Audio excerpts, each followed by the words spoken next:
Welcome, party people, here at Kraken Cast. This is our third episode, and we are going to get to know the one, the only Allicoh. Allicoh's been streaming on the platform since 2018, recently partnered, has played a bunch of games, including Elder Scrolls Online.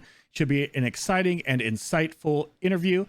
Please keep supporting the cast by either downloading it on your podcast provider or clicking that button and subscribing to the channel. Don't forget to ring the bell. Welcome, Allicoh, to the Kraken Cast, our third guest ever.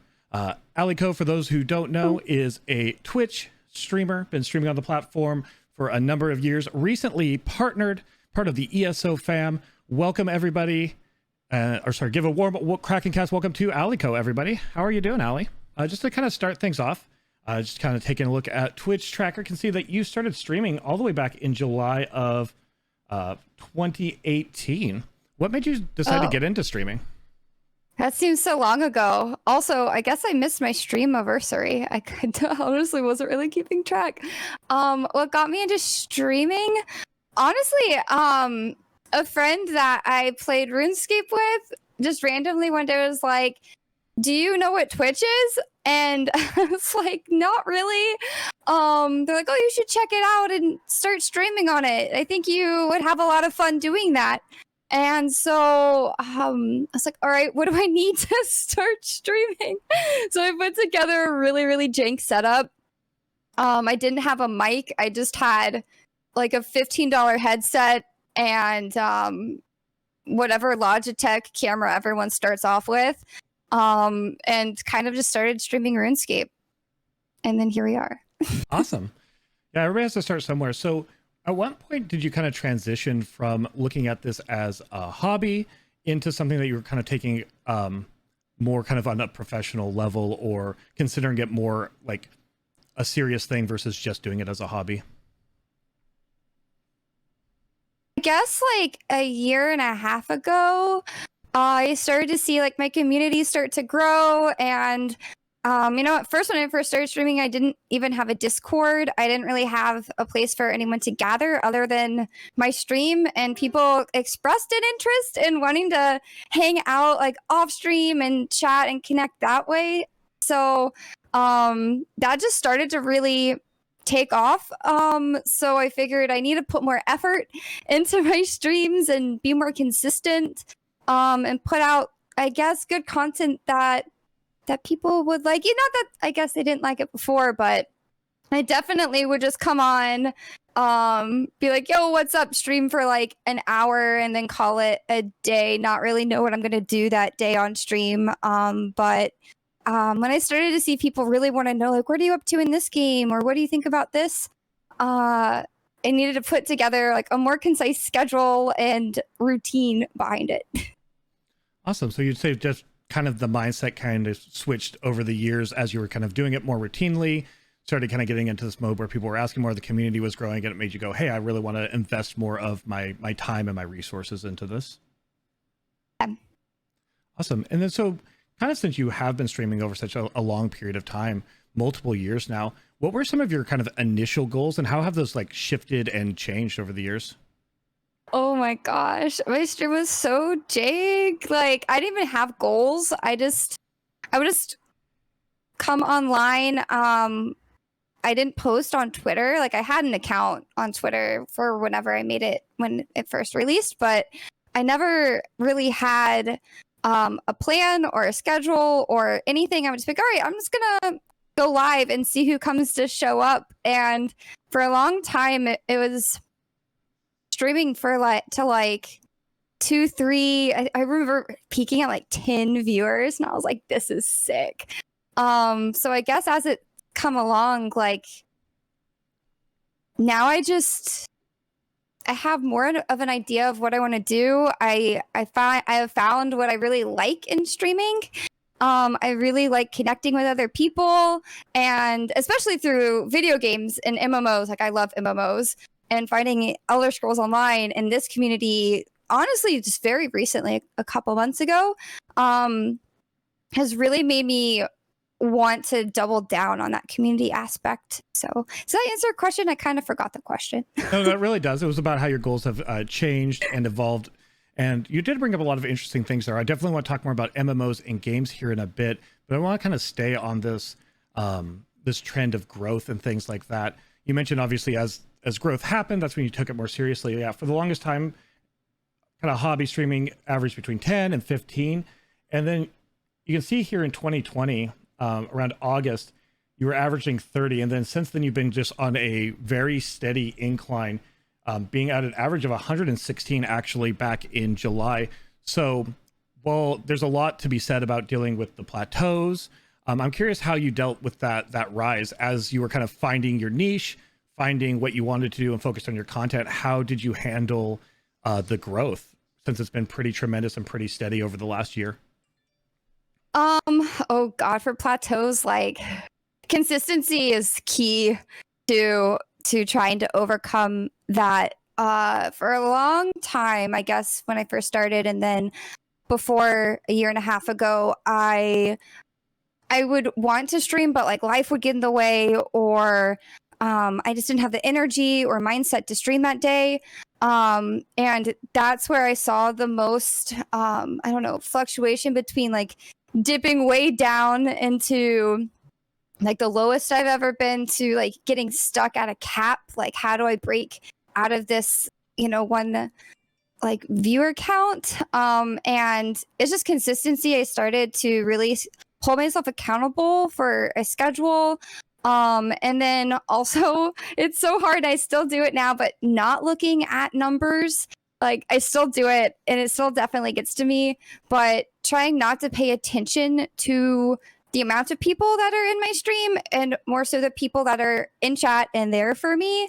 Cause numbers, you just get so in your head and like you see it. And if you see it going down in the middle of the stream and it just makes you like not feel so great.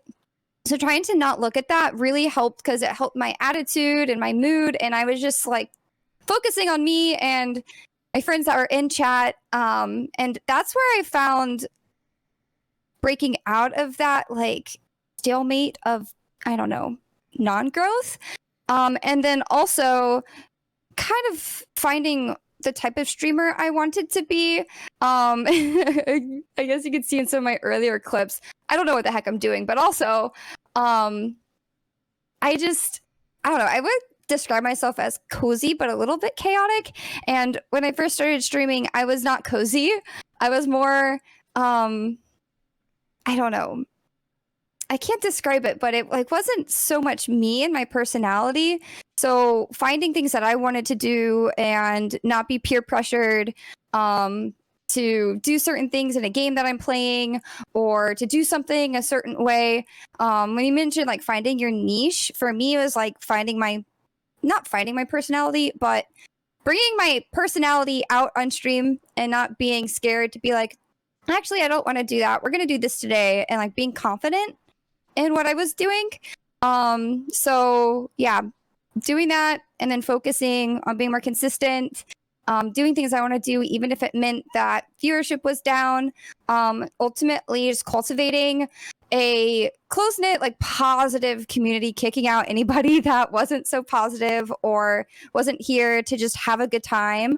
Because that's honestly what I want to do with streaming, is to meet new people and have fun playing games. Not take anything too seriously. So yeah, I guess like as things just started to grow, I just stuck to those core beliefs. Yeah, it's really good. I think you mentioned something that's really important there, and I want to kind of stay on that for a bit, which is core beliefs, finding your voice and who you are. For anybody who's listening to this in audio, behind me, you'll see a skeleton, a sign that says boo. Behind Allicoh is like a nice little pink cloud. And Ali mentioned being, cozy. I would describe my energy as kind of a chaotic gremlin. And I think it's very important that every stream, no, it's fine, has their kind of own vibe, their own style. And it is really important. And it can take a long time for somebody to realize this is who I am and this is what I want to be. This is the community I want, and to kind of push for that.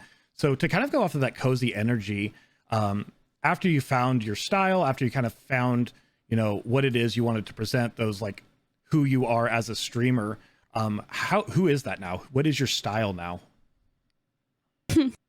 Oh god. Yeah, I don't know. Cozy chaotic. I don't know. I listen to a lot of lo-fi on stream now. It's just like just vibe. I just like to vibe. I don't know if that's a style, but I just like to hang out. I don't know. I don't know. I think before I was trying to please other people with what I was doing and how I would say things and act, and now I'm doing things how like that make me happy. That's very important. So kind of the idea is like the elevator pitch. Somebody you just met, you're talking to, say we're at a future TwitchCon, I ask you about your stream. For me, I'd be like, hey, Loctavian, streamer with ADHD, all about the journey, have a strong, chaotic gremlin energy, all about the party, try to create really a supportive community. That would kind of be my elevator pitch if I was just like talking to somebody at a club at TwitchCon. What would be your like 10-second elevator pitch? I'd say that I'm a tried to be a variety streamer, branching out to new games recently on Twitch, based in the PNW, and that I've created a engaged and interactive community with a focus on building an inclusive and cozy space for everyone. I guess that's my pitch. I don't know. I definitely have a focus on community and being together and just, I don't know. I like to make sure I read everything in chat. I like to make sure I keep up with what people are doing outside of when we talk on and like when I'm live, especially in Discord. If somebody made something really cool to eat for lunch, like I want to ask how that was, or if I knew they were traveling the past week and they jump back in chat and they're like, oh, I'm back, I want to know about their trip, that type of thing. So yeah, that'd be my elevator pitch, is just inclusive and community building. Yeah. Nice. And speaking, let's talk a little bit more about community. Obviously, part of fostering a community, you've already mentioned a lot of the key things: removing toxic elements that are kind of against what you're going for in the community, fostering relationships, getting to know people in your chat, having those conversations. What other things do you do to kind of foster your community? You mentioned not having a Discord at the start, but having one now. Do you utilize like Discord, or how do you kind of really focus on growing and evolving the community you have? Definitely Discord, keeping up just constant communication that I'm there and reachable, like even if I'm not streaming, because I'm a human. I think a lot of times people look to streamers and they might just see the streamer, if that makes sense. It can sometimes not be super relatable. And a lot of people, of course, put up a persona and only want to show the good side of things. And I think it's important to be yourself, especially if you're going through a hard time and somebody else is going through a hard time. You want to help them out because we're all just trying to make it in this world. So definitely Discord and getting to know people just beyond just a username. And then I guess also, like I said before, interacting with chat when I'm live. Sometimes I'll join a stream and I'll want to get to know the people in chat, but also the streamer. And like sometimes people focus on messages. They might read over stuff or they might not read chat at all. And that doesn't feel so great when you're new to a community. And so I just want to make sure everyone feels welcomed and that they can talk to me, of course, within certain boundaries. But I think that's the best way if you're especially new to streaming, is to get to know people, whether it's people in your chat or other streamers. And I think that also goes hand in hand with like fostering a community, is getting to know the people that you're streaming alongside. I think it's kind of, maybe it's not getting this way anymore, but almost taboo to like get to know other streamers and have it not be a competition between, oh, I'm streaming at this time, so like this person's streaming at another time, maybe I shouldn't stream. You know what I mean? Like, I don't think it should be a competition. I think it should be collaborative and getting to know people across the games that you're playing, especially in ESO. I feel like all of us just have such good vibes together and hang out in each other's chats and streams all the time. And that's also a big part of fostering a community. It's not just yourself. There's so many other people involved in. I guess what a lot of people don't do when they first start streaming is do that like networking aspect because it's scary. I definitely didn't do it when I first started streaming because I like, how do you even interact? How do you say hi to someone that you look up to without feeling intimidated, that type of thing? So yeah. You have three really amazing things, and we'll start with the most recent and cycle back through them because I need to really feel like it's important that we cover all of them. But let's start with that collaborative effort, because I talk a lot about networking. I'm putting together a networking stream for a reason, which is networking is considered a bad word because when people hear networking, they think follow for follow, or they think dropping into someone's chat, not getting to know them in a genuine way, and just throwing out a link. And again, networking, we're not going to get too into the weeds with it, is a lot about making a genuine connection with other people, peers, in this case, peer-to-peer networking with other streamers without any kind of expectations, which I think you covered well, which is it's really important to collaborate. The reason I want to like stay on collaboration here a bit is because there is ceilings to growth, distances you can go if you're very competitive, very focused on your stream. People have grown pretty far with that. But if you start looking at the bigger streamers, the biggest streamers, the streamers with 400, 500, thousands, 10,000s, you will notice a lot of interactions and collaborations, because at the end of the day, the way to actually grow past a certain point involves collaborations. It involves community mixing and working together to put together these kind of special things. So I think it's really great that you talk about collaboration in that way and view it kind of as a community, because that is so important, because there's only so far you can go being kind of alone in your own tower streaming, in my opinion. Yeah, for sure. And so in terms of networking, what ways have you networked? Obviously we're doing that right now. We're on a podcast. You mentioned like spending time in other streamers' streams kind of as part of your job as a streamer. Has there been other ways that you have collaborated or broken down that wall? Because you mentioned that kind of wall of not knowing how to talk to other streamers or people you look up to or reach out. Have you managed to kind of break through that a little bit and collaborate more? Is that something you're still kind of working on? It's definitely something I'm still working on, because I'm like a very, I don't know, maybe not timid person, but it's scary for sure. And like online, you don't know how something might be perceived. You might send a message and it might come off, you might want to have one sort of way you're communicating an idea, and then they might interpret it completely differently. You just don't know that person's like boundaries, and also their level of wanting to work with other people. So it's like a really weird thing to kind of get used to. So definitely still working on it. But I think an easy way is just to hang out in other people's chats. Even if you can't do it often, just so they can see your name pop up more than just once. Just bumping in and being like, oh, hey, like, did you get that one achievement you were working on last week or 2 weeks ago? And the more that your name is in their chat and you interact with that person, they'll remember who you are. And then, maybe they're lurking and not streaming one day and they see that you're live and they're like, oh, that's so-and-so from my chat. I didn't know that they streamed. And then maybe they come lurk in your chat. And then, that's how I've kind of done it. That's one way of getting things started. If you're a lot more outgoing, you could always, be very more direct on Twitter, send a DM, be like, hey, I stream, you want to collab, or even you want to run dungeons together if you're playing ESO. There's a lot of ways to go about it. I'm definitely a little more timid and like careful when it comes to things, because I just like, I don't know, maybe I'm just a nervous person, but I think first and foremost, getting to know the other person before you ask anything that might be interpreted as promotional or trying to like clout chase in a way. I think there is the pitfalls of clout chasing. There's the pitfalls of not understanding networking, and that is important. When I was starting out streaming, a lot of it was making sure people knew I was coming off genuine and not sure how that was coming through.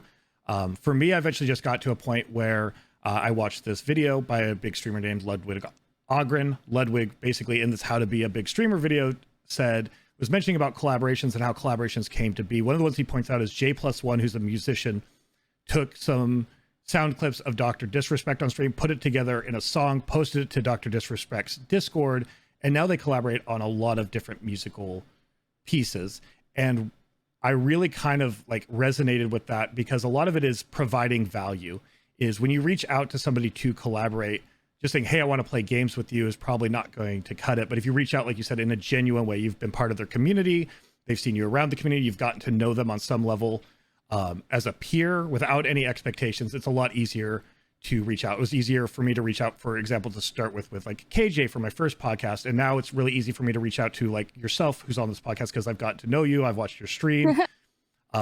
We've genuinely interacted, but I still didn't have the expectation that you would say yes. And I think a lot of that just comes from providing a value. Like, here's the content I want to do. Here is why I think you're a good match for the content, which shows a kind of a genuine thought of why you want to do content. It's not just let's play a game. It's this is why I want to do this thing with you, why I think you would fit with this thing that we're doing. And again, they can still say no. And since it's like no expectations, you can just go, okay. And I think that's helped me a lot, is just being able to provide value in terms of knowing why I want to collaborate with them, not just collaborate for the sake of it, but go, this is something we can do together. And this is why I think it would be good for us to do this thing together. Yeah, and I also think not taking things super personally is really important, and keeping a cool head when something doesn't really pan out the way you wanted. Like, let's say you message somebody and they're just having a rough week and your message gets lost and they don't message you back. Like, that doesn't inherently mean that they're ignoring you, because it's the internet. We have complex lives when we're not online. Some people just need space. So I've definitely learned, like, just stay positive in whatever type of engagement you're trying to do, and not get too down if something doesn't work out. Yeah, and you bring up a really important thing there to kind of segue us back to something else you mentioned, which was boundaries, which is we do have lives outside of streaming. And honestly, streaming is not the only work we do as streamers. There's so much that goes into it. And we'll talk about a bit of that later. But yeah, I've sent messages to people who end up being on the podcast, such as Gina Bruno, community manager for Elder Scrolls Online. It did take her weeks to get back, but she has a busy schedule. Even planning this podcast, I got busy for a few days. It took me a while to get back to you. Like, what you say is, I think, very important, is realize people do have lives outside of streaming. And just because they leave you on red doesn't mean they hated your idea or anything like that. It just could be it's going to take a while to get back to you. And in terms of that, obviously, as streamers and as you grow, more and more people have access to you either through Discord or things like that, depending on what boundaries you set. How have you worked to set boundaries? Because there does have to be a time when you're just like, I am not responding to things, or, you know, I don't have time to deal with these kind of requests. I do want to connect with you. We can connect on the Discord, but I can't handle these DMs because I'm working on this. How have you worked to set boundaries for yourself? And has that been kind of a difficult process, or have you found it kind of easy with your community to find the boundaries that, you know, you need to set for yourself and your own well-being? Okay, I think it's two things. Melzy actually mentioned this when she was on your podcast. I have Twitch DMs turned off.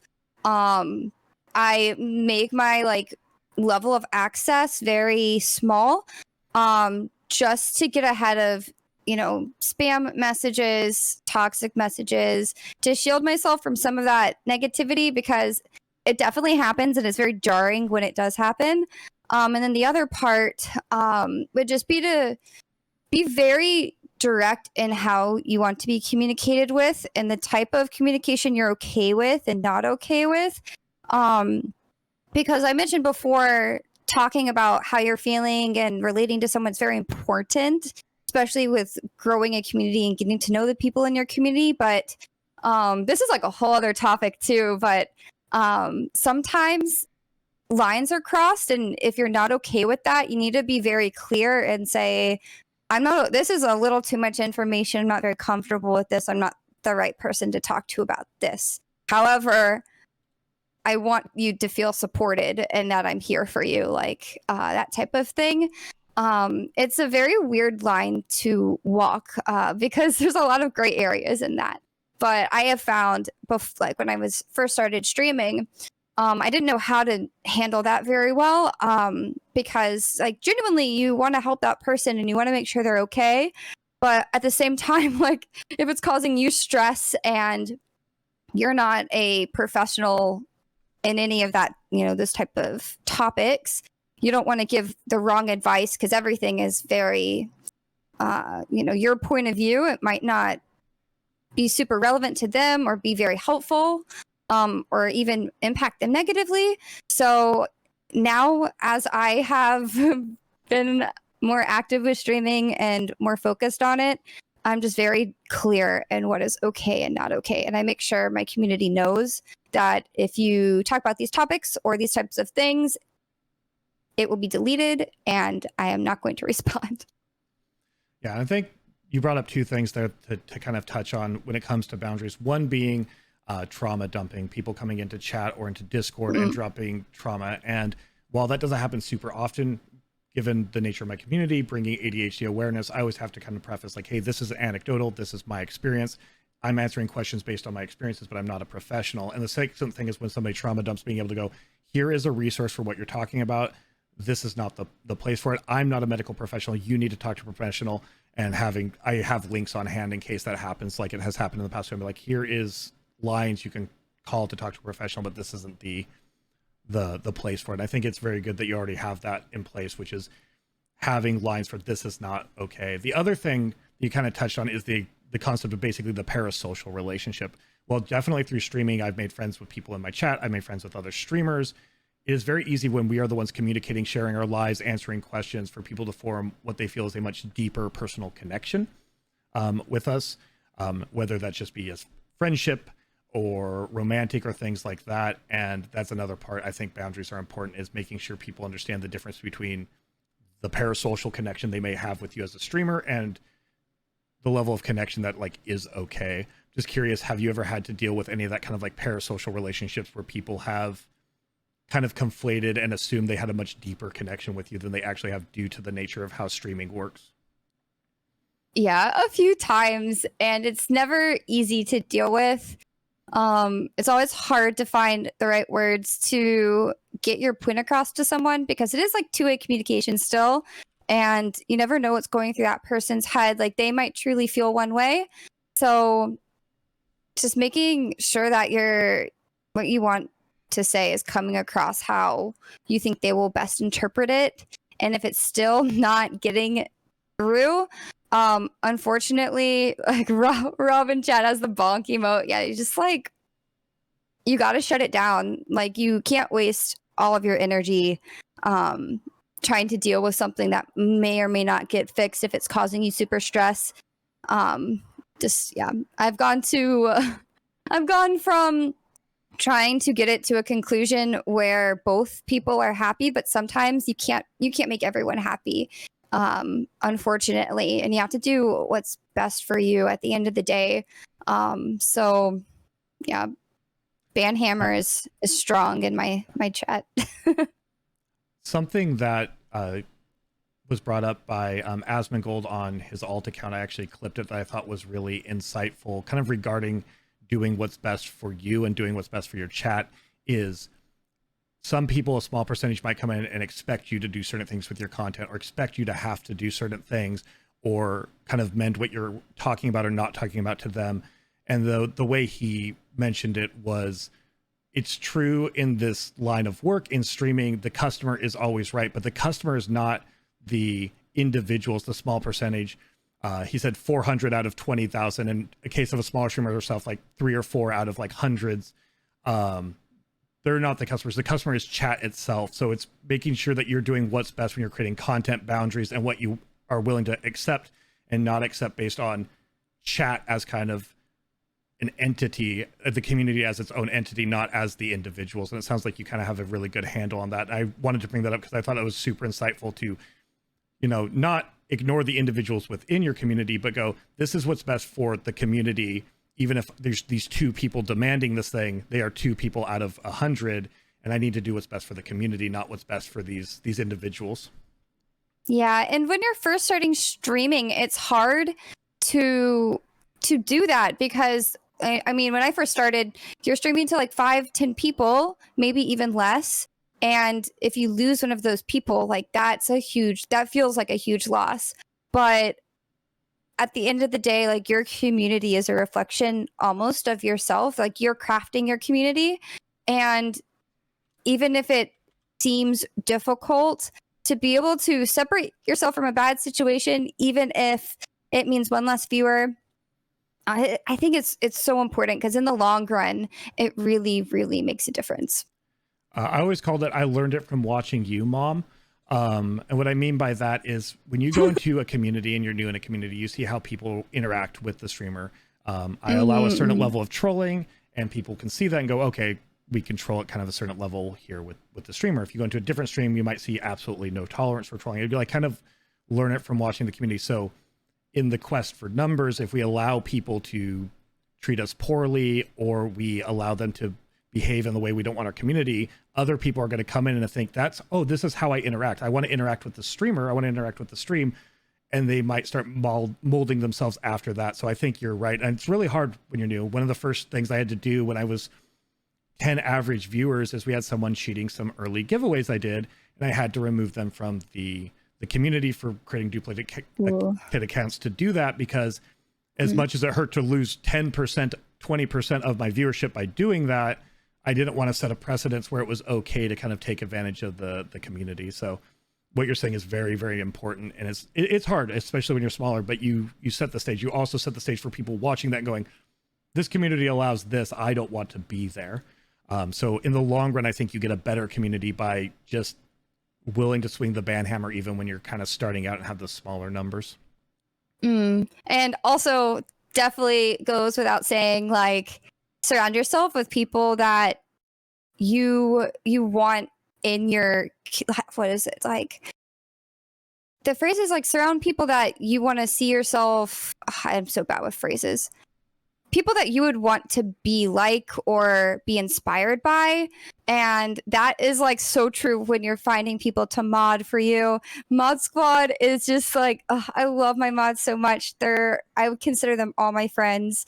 And I really don't think my stream would be where it is now without having that support from my mods, just because they're there to tell me the truth, but also in a constructive way, and not in a way that's going to tear me down or make me feel bad. I know that they want me to be the best that I can be, and I want them to be the best that they can be. So it's just like a circle of just good vibes and support.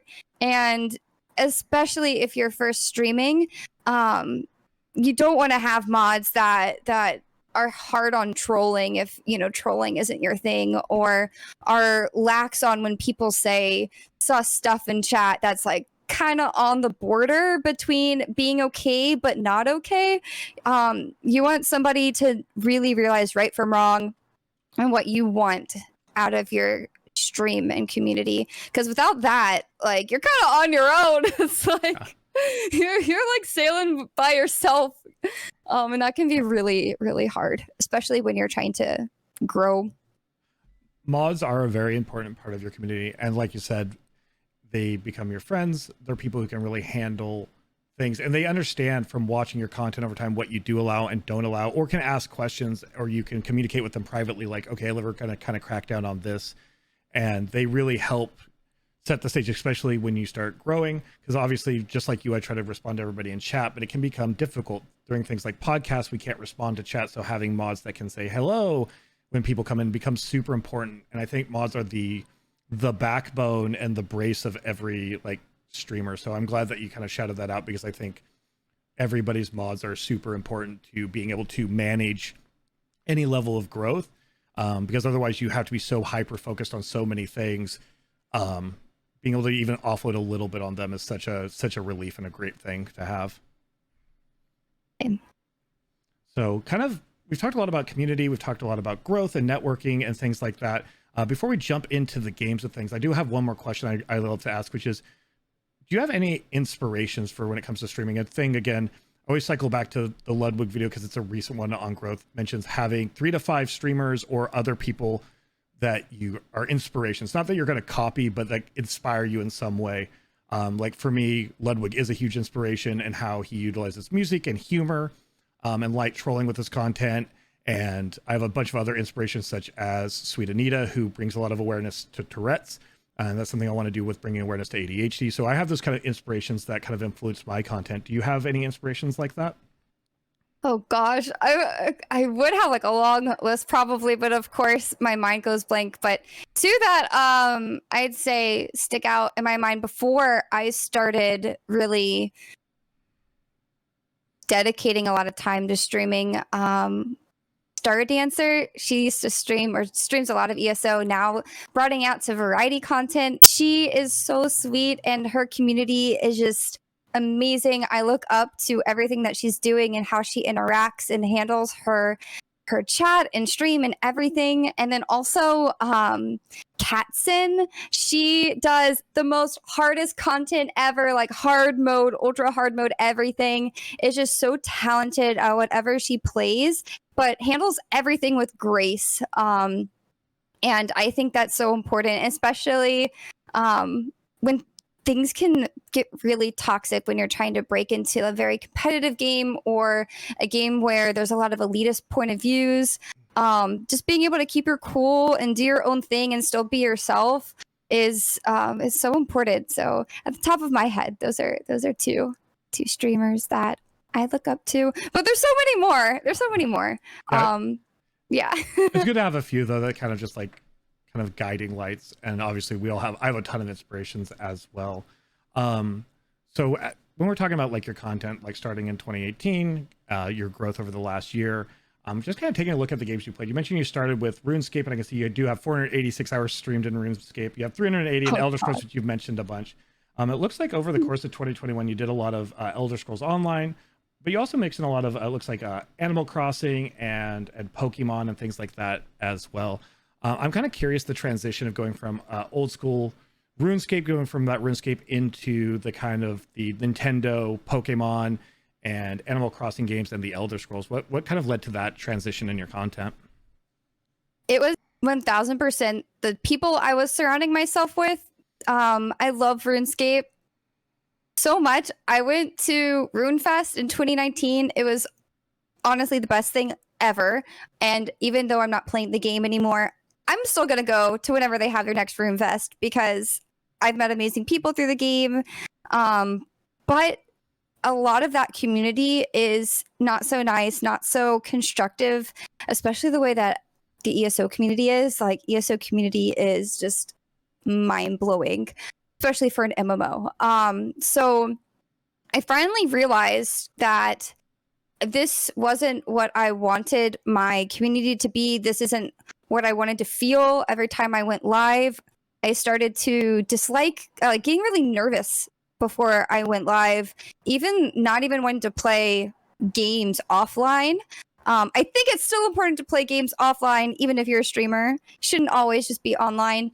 But I was just like starting to not enjoy it. So I knew I needed to change, and it was hard because I started to see some upward trajectory in my viewership, probably around 2019 or something. And but it just wasn't positive. And I wanted to switch to something that would make me happy, even if that meant losing half of my community, because a lot of people, especially in MMOs, like for better or for worse, like they're there for that game. That happens a lot of the time. And that's why variety streaming is so difficult. But I knew I needed to make that change, and I wanted to try new games, and I wanted to fall back in love with streaming and meeting new people that I wanted to make good connections with. So I started to play more Pokemon. I started to play Animal Crossing, and it was amazing. I met so many great people through those games that have stuck around. Like, no matter what I'm doing, we just have a good time together. And it doesn't matter what I'm playing. A lot of the time, if you do switch between games, you don't always see the same numbers as if, I'm streaming Elder Scrolls Online. But for the most part, the transition was really hard, but definitely worth it. And I wouldn't be partnered. I wouldn't have met any of the people that I'm friends with now online if I didn't make that risk of going outside of my comfort zone and trying those different games. And sometimes things don't work out. I think it's part of finding your niche, like you said earlier, seeing like what community you resonate the most with. I love Pokemon, but I love ESO maybe a little bit more. I want to play that every day. Or, Animal Crossing is great when there's a content update, but it's not something I'm going to want to play all the time, like dedicate a whole week to. So finding what you like is scary, but it's definitely worth it, and it takes a lot of time. So the transition is ongoing. And now I want to start branching out to new games. Again, I started playing Breath of the Wild, which has also been scary but really, really fun. And again, I'm meeting new people that I wouldn't have otherwise from that game.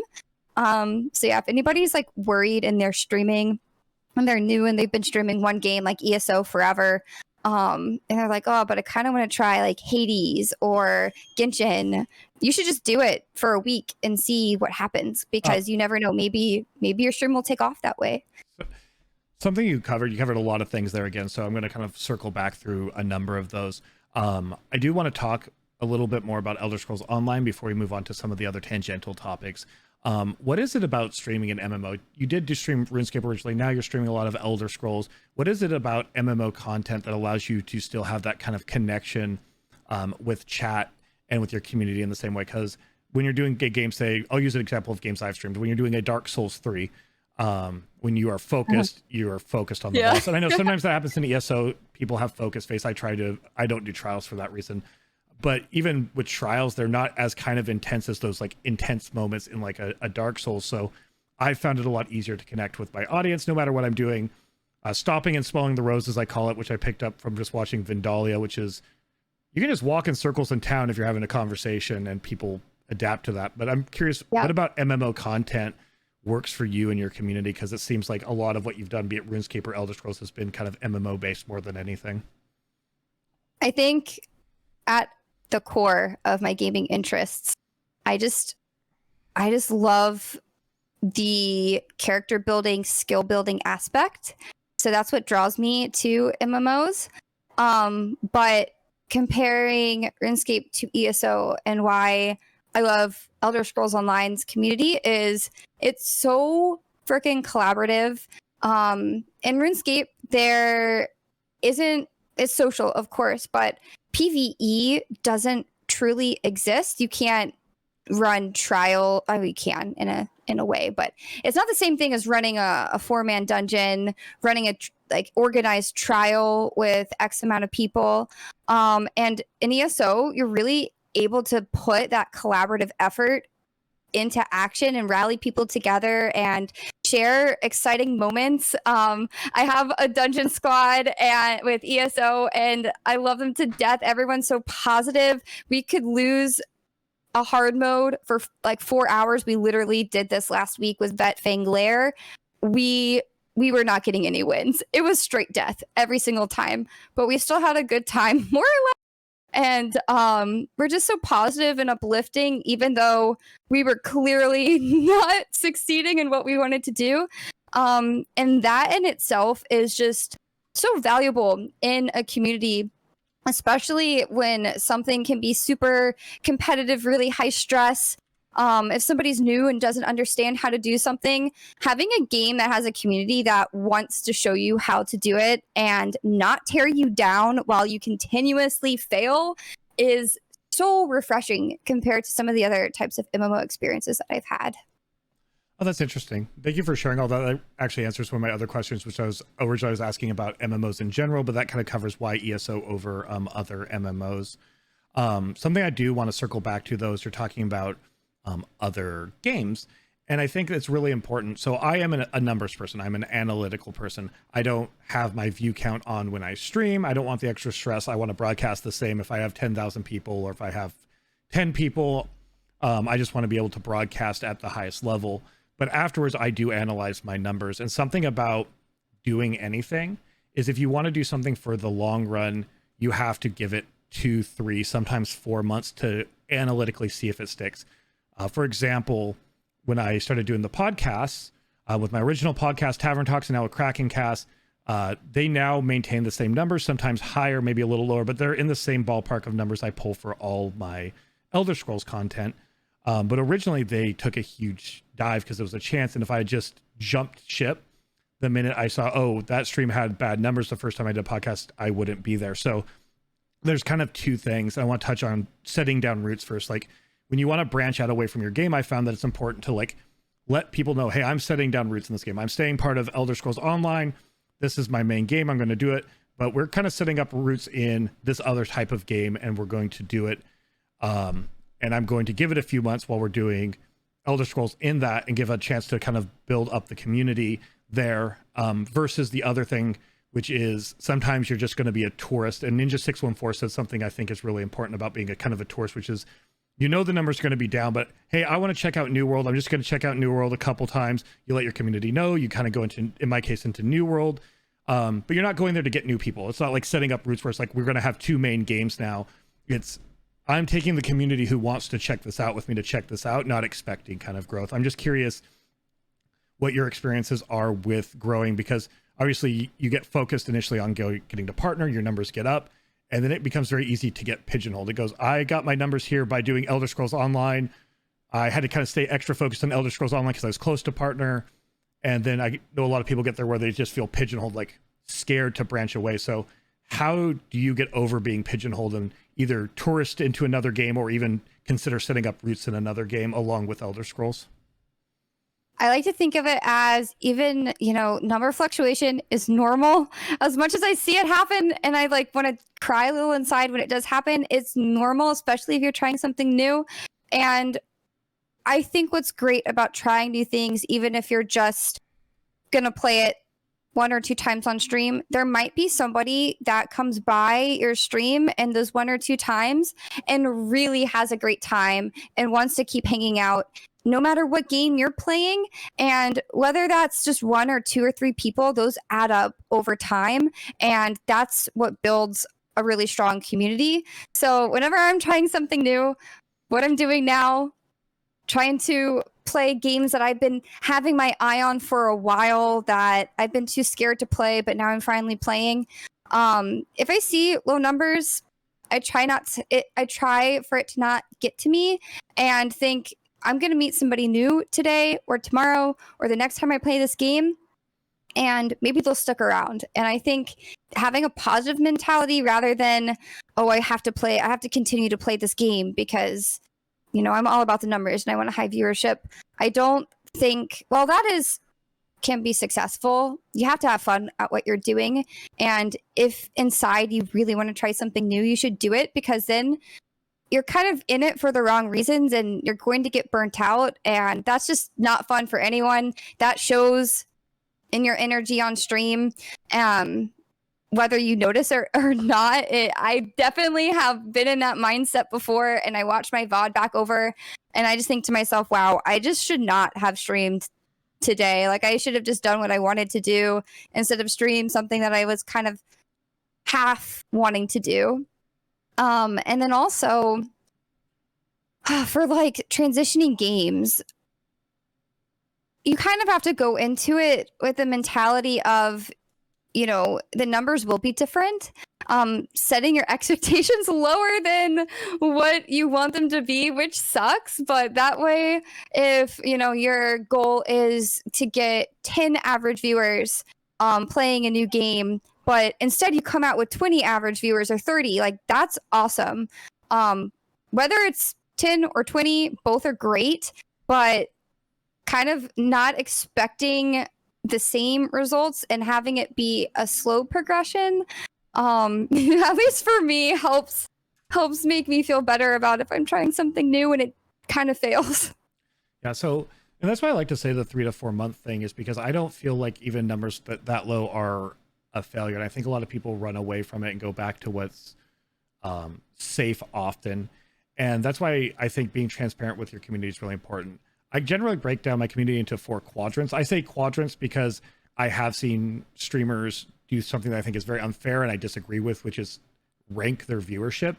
And what I mean by that is, you have viewers that love the game you play, you stream at a convenient time, they will watch you when you're streaming that game on one of their tabs. They're there for you when you do ESO, but ESO is what they want to watch, and that's as valid as the rest, I'm going to say. Then you're going to have people who love your personality no matter what you're streaming. They'll probably prefer it when you do certain content. There might be some games they don't come to, but they'll come to a lot of different things because, you know, they want to come hang out with you. They like the hanging out, the content you produce is what is the big interest to them. You get another quadrant, which is what I call the ride or dies. Doesn't matter what you do, they'll be there. They can hate what you're doing. But they're still going to be there with a smile on, hanging out, you know, kind of like a friend sitting on your couch back in the day while you play a video game. They don't really care. They just want to hang out. That's a little bit different than the ones that are there to just hang out. Those are the ones that are ride or die. No matter what you do, they're going to be there. And, you know, the fourth kind of quadrant is the lurk viewer, the people who just kind of tune in time to time between other streams that they might like. Like, you're not going to be the one they watch when you do get their favorite game. You're not their primary for anything, but they still, you know, lurkers make it work, and they're just as important as any other viewer. And I think it's important to remember that ride or die quadrant. And I brought this up on the Melty podcast because I think some people look at, oh, I average 130. I did this game, I have 70. And they get too focused on losing 60 average viewers when they switch games, and they get upset and angry, or they get mad at themselves, or they get sad, and they don't go, 70 ride or die people just came and watched me play, in my example, most recent game, Boyfriend Dungeon. And I think it's important to remember to focus on the people that come and watch you no matter what you do. Not that they're more important, but it's more important to go, oh, people came with me when I did this thing, and now if I really want to set up stakes, if, for example, you wanted to make another game like as much a home as ESO, this is where I'm building from. This is my initial starting point. It's much higher than my starting point when I started, and I still have that ESO viewership. And I think I want to bring that up because I've seen a lot of people who also get so burnt out, and that's what I'm kind of leading into here, is so burnt out on getting to partner in a game and play a game because they feel pigeonholed, they feel stuck, and they play that game till they burn out, and then they just cut all ties, possibly burn bridges, jump to the new game, and are starting off with maybe the ride or dies, but they've lost that passion for the other game. How do you kind of do things to stave off burnout and make sure, like, as fun as ESO is, as much as you love it, you don't find yourself feeling like, I don't want to play ESO for months? Because I've seen a lot of people get to partner, focus so hard on one game that when they try something new, they kind of abandon their initial primary. Yeah, I think I learned this first streaming RuneScape, like I mentioned, like it's slow. It is a slow transition up, especially switching new games and finding new people in those different categories to connect with. It really just takes so much time. Like, there is no textbook way to succeed in streaming. It's so wild. Like, one person's growth is not going to be the same as another's, and you can't base your success off of another's. Even if it's a friend, they might be doing one thing, you could copy them exactly, and you might not see the same results. It's really finding what works for you and being comfortable in how you go about things. For ESO, I guess for me right now, like, I'm so obsessed with the game. Like, there's still so much I want to do and content that I want to beat. So luckily for me, like, ESO is still going to be a huge part of my life. But there are things like Pokemon that I have streamed a bunch in the past that I love with my whole heart. I'm diehard fan, I'm a collector, but I'm not really streaming it right now. But I do want to in the future. And with the new titles coming out, I'm 100% going to stream them. And because my community knows I have these interests and like hobbies, maybe they'll show up for them. Hopefully they will, but they know that it's something I'm going to be playing in the future. And I think it also goes back to connecting with the people in your community, having them know what you like and what you are going to be playing in the future. I have a little like section on my panels that say like current games I'm playing and then future games that I want to play. So while it might take me months, like it's literally taken, when does Breath of the Wild come out? How many years ago was that? Couple? It seems, yeah, it's like actually crazy how many years it's been since Breath of the Wild has been released. But I've been wanting to play that since it came out. I just wasn't the right time for me, and now it's the right time, and I'm having so much fun even if the viewership doesn't match up completely. So doing it at your own pace and not forcing anything is really important. It's really hard to do that, but I don't know, that's how I've kind of saved myself from when I was playing RuneScape and feeling very stuck, and while I was kind of growing there, I wasn't happy, and I just didn't want to play the game anymore, and I didn't want it to be that way. So you have to make changes that are best for you, even if they're scary. But don't get too scared to completely stop and, revert back to just playing one game that got you viewers. It shouldn't be about that. I think the most successful streams, I don't know, maybe they focus on that, but I think the most successful streams in my eyes, people that I look up to, value community and positivity and just not focusing too hard on something that might be negative for like them. It's not easy for sure. Yeah, and I think transparency, what you mentioned, and communication is really a big part of that. I found, again, I can do the podcast now, and I can also do Marbles on stream, and I can do those at the same viewership levels I do Elder Scrolls content. With Marbles, it was introducing it, talking about it, doing fun things with it, doing it an hour before stream, over time getting people used to it. When it comes to other content, like when I'm checking out New World, I actually had a very large viewership compared to some other streamers who just kind of jumped into it without saying anything, because I had spent time going, we're in this beta, this is coming up, I want to check this out. Being very transparent of why we're checking it out, but also kind of, a lot of it to me was also reassuring the community.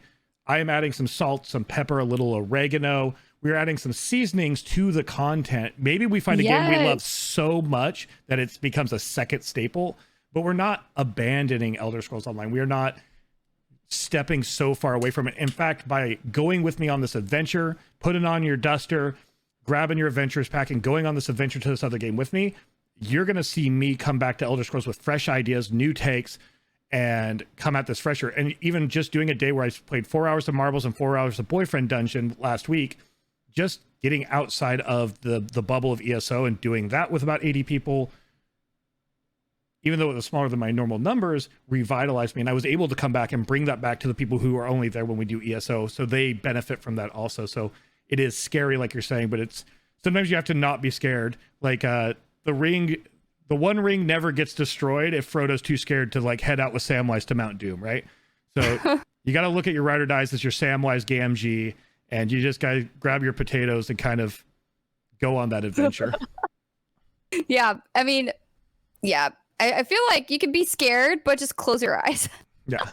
Close your eyes, have your mods hold your hand. You got this. Yeah, and like I said, because when you go back to the other content, people are not going to have abandoned it either. So it's not that you are hurting yourself. It's, again, find out those numbers low. And if you are setting up routes there, then, you can grow some more ride or dies in that other category, and they'll come to this category, and then you kind of mutually benefit each other, and those communities will kind of mingle. So I think you have a really good outlook on it. And I always like to talk about that because there is this part. It doesn't matter what size you are. It was super scary for me, even though I'd played ESO for 5 years.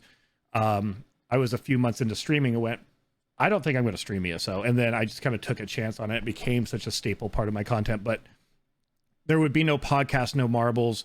I wouldn't be a partner, any of these things, if I had just kept doing what was safe. And I want to, on that kind of note of what's safe, go back to kind of what you had said a little bit about taking kind of chances with your content when you're not having fun with it, which was, it wasn't working with RuneScape for a number of reasons. So you took a chance on Elder Scrolls. That's working out well for you. So you're willing to kind of go back into some of the other games you have a love for. So I'm really kind of curious, what kind of message would you give to people, no matter their size, whether they're just starting out, they've got their 3 initial viewers, maybe 1 initial viewer, or they've been doing this and they got a couple hundred and they're even bigger than you.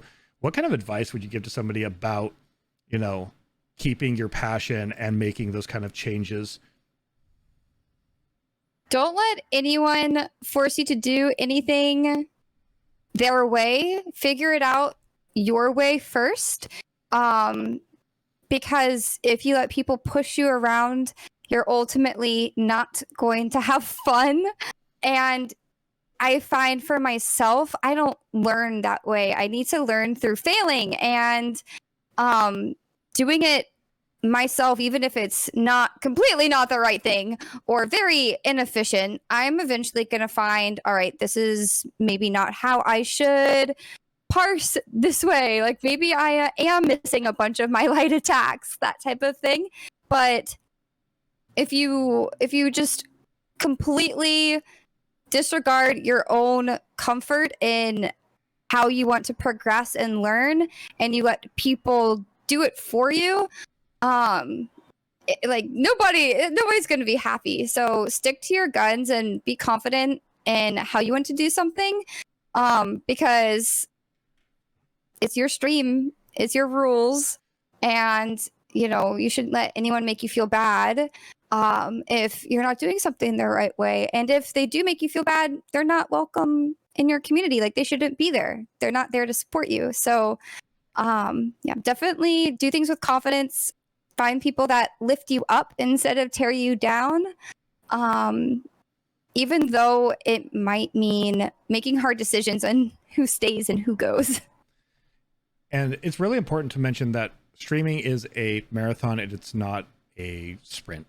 You can have somebody like Melzy, who we talked to on the last podcast, who day one gets a big raid from Gus Johnson, grabs those numbers, is able to just run with that, and finds themselves partnered very early in streaming. You can have someone like yourself who started streaming back in 2018, took some time to really find yourself, find what you're passionate about, and get there. Somebody like myself who kind of had a year goal and plan, and no way is right. There's no one right way to stream or get where you're going. I think the important thing is always about focusing on, like you said, really importantly, focusing on yourself. Because I like to bring up luck. Like, you can't control getting a big raid. You can't control who follows. You can't control a lot of things. All you can do is look at your content and go, this is something I'm doing that's not working. Maybe I'll do a little bit to fix it. Or this is something I'm doing that's going well. Maybe I'll build on that. And I call it getting content ready. Like, I can do my best to have my content be ready. So when somebody drops in, they're getting a good presentation. In that first 7 to 14 seconds, this is who I am. This is the content. This is what you're here for. And hopefully that might get them to click that follow button. I might retain people if I get a raid. Focusing, in my opinion, is not just not on the numbers, but not on the things you have no control over, but focusing on what you can control to make your content better in this marathon, so that when those opportunities come along, you're in a good position to seize it. I'm curious what your thoughts on things like that are.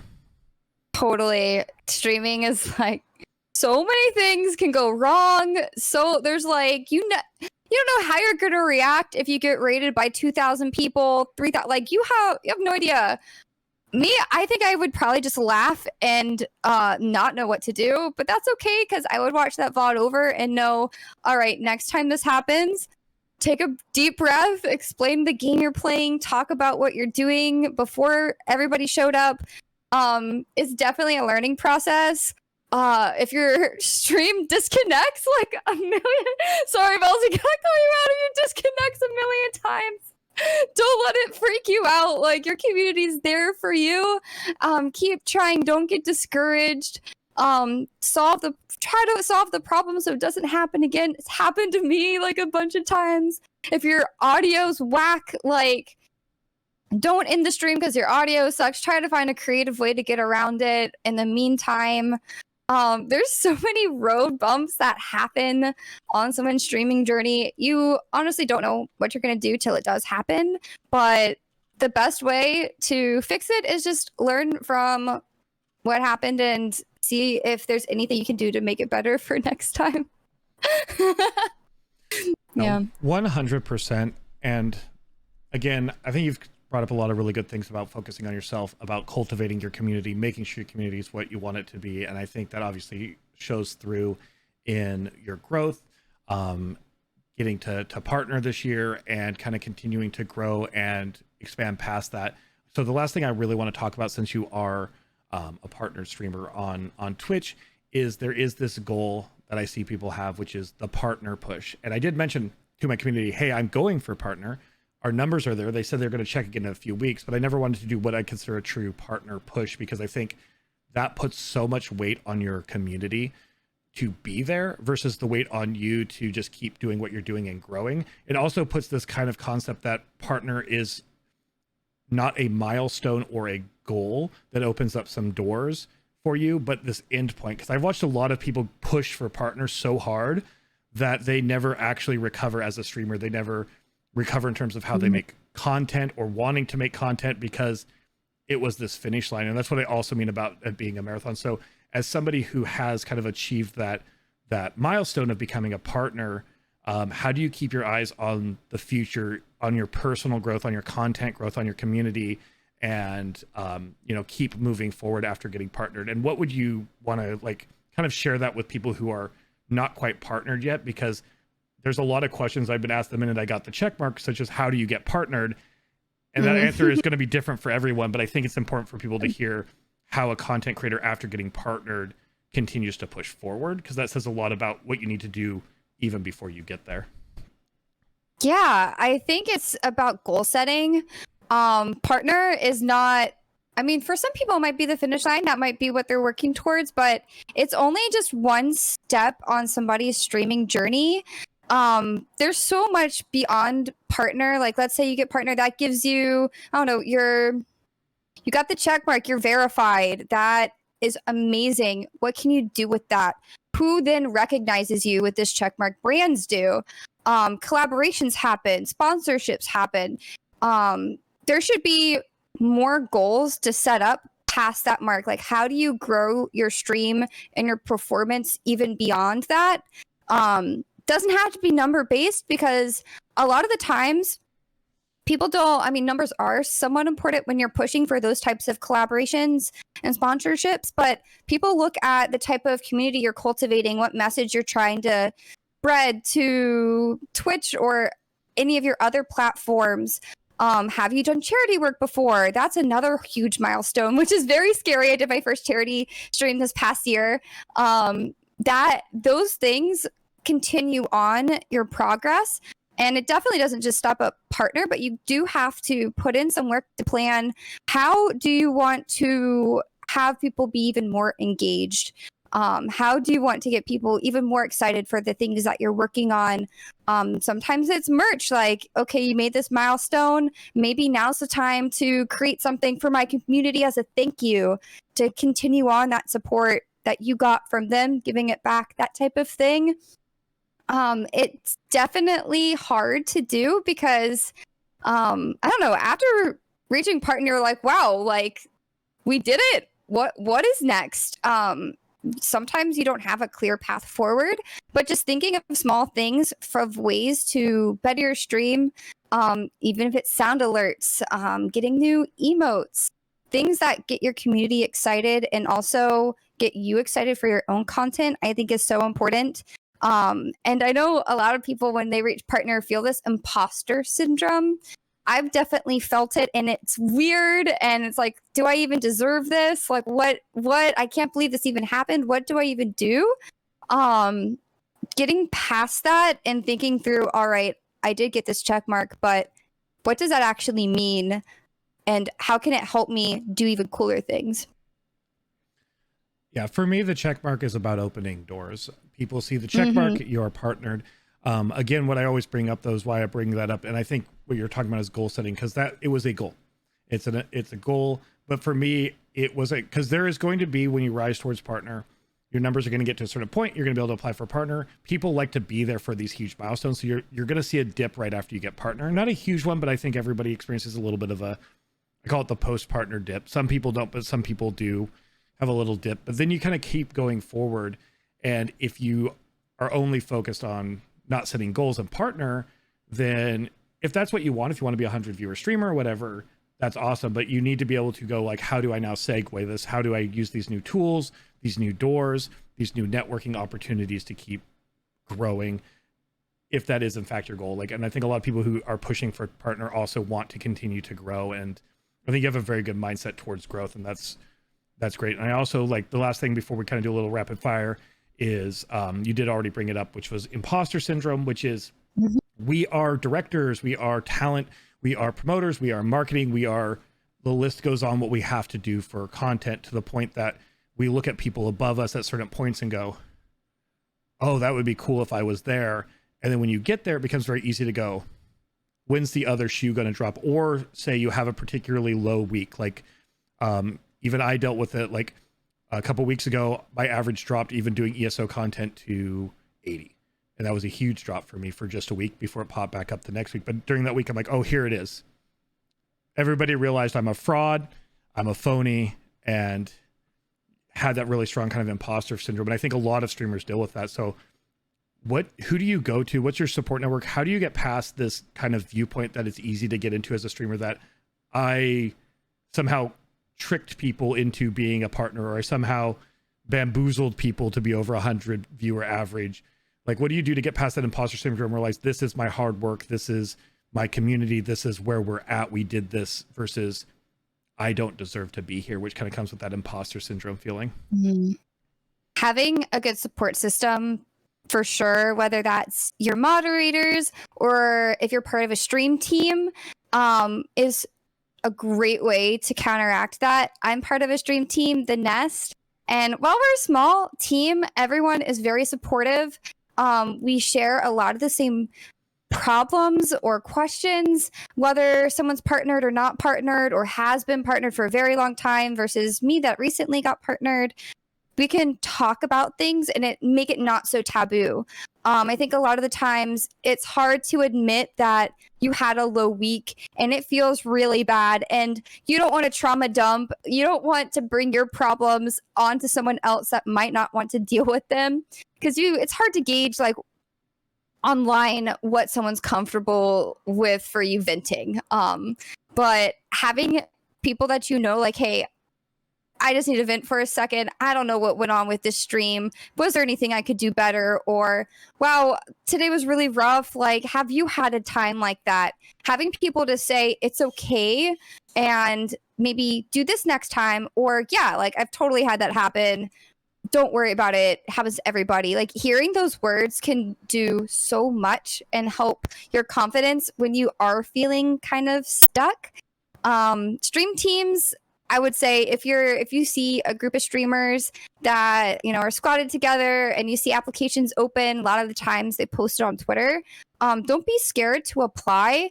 Put yourself out there, and you never know what might happen. It doesn't matter sometimes your size. You could be a smaller streamer, you could be a medium-sized streamer. People are looking for the type of community you're cultivating. Like I said before, like, if your values align with theirs, if the type of message you're bringing to Twitch aligns with theirs, they're going to see a lot of value with that. And they know, even if you're a small streamer, you're going to grow. Even if you got partnered and you see a dip in numbers, it's only just temporarily a thing, not permanent. But it goes back to like who you are, what you want your stream to be. And yeah. I do have to add on to this, because I want it to be clear. Two things. One, everything you kind of achieve in streaming with your support network and all that, those are great to have. It is kind of on your own shoulders. Nobody can carry you. You could get somebody to raid you who is big every single day. If you're not working on your content, you're not going to be able to continue to like grow your content and evolve. Again, I'm just throwing that out there because sometimes I think there's this viewpoint that I have to rush out, and that's why I want to bring up, and I have to join a stream team. I have to get involved with bigger streamers or else I can't grow.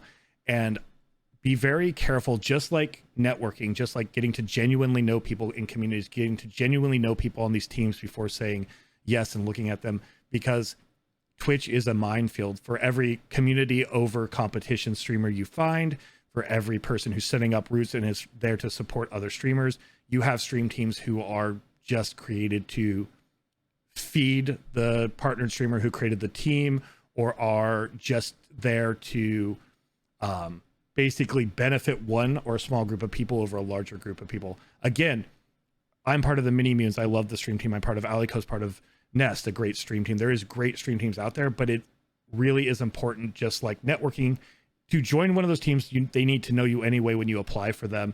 You know, they're going to want to get to know you on some level, but also make sure that you aren't selling yourself short and just jumping at the first stream team opportunity, because there are unfortunately toxic elements out there to broadcasting, and don't let yourself kind of get taken advantage of. I've seen that happen to a lot of people before I got into streaming. So I always want to throw that out as a warning, not as like a scary kind of thing, but more as a, like, you're going to be able to do more with the team if you've naturally genuinely bonded with them and networked with them and gotten to know them before joining the team, but also you'll be able to avoid some of these kind of pitfalls that are out there. For sure.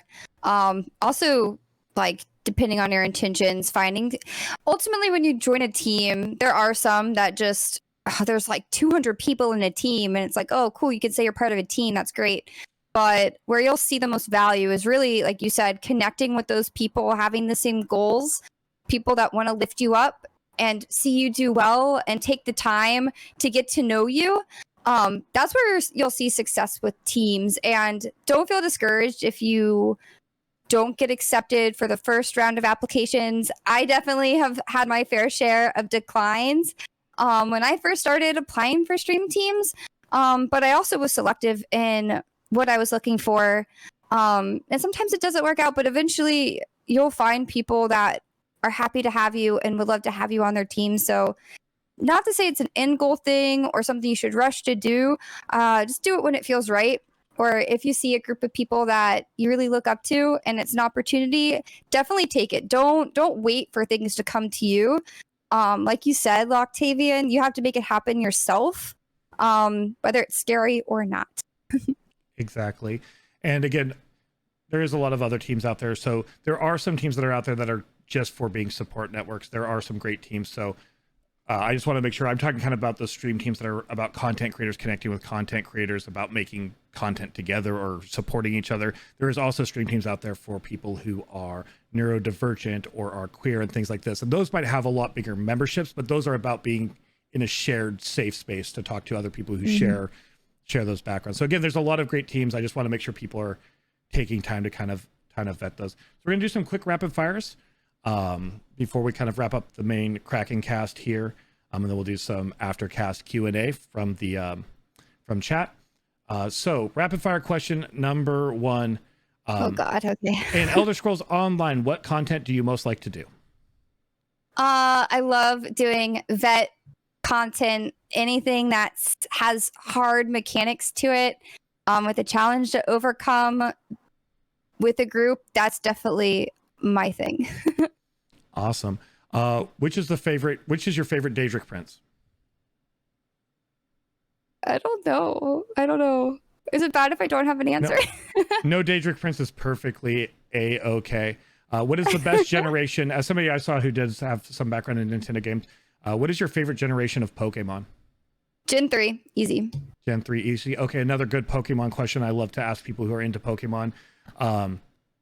If 6 billion lions fought one of every Pokemon, who would win, Pokemon or lions?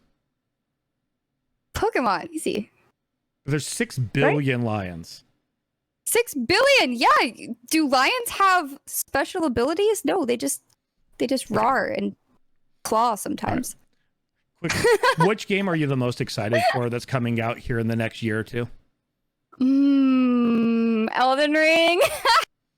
I'm so bad at like Souls-based games, but it's a genre that I've never done, and it looks so freaking good. I love, like I mentioned, I love that content. I love trying hard mode in ESO. I love getting mechanics down, and that is basically the whole game is like mechanics.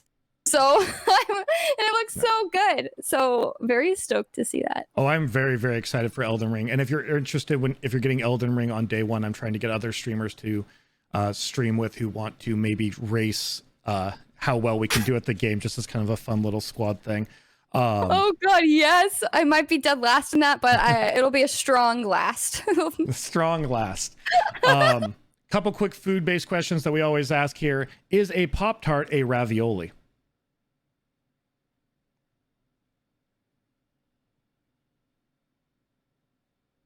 Wow, that's a tough question. No. If you bake 2 lasagnas and you take the 2 fully baked lasagnas and put one on top of the other, do you have 1 or 2 lasagnas?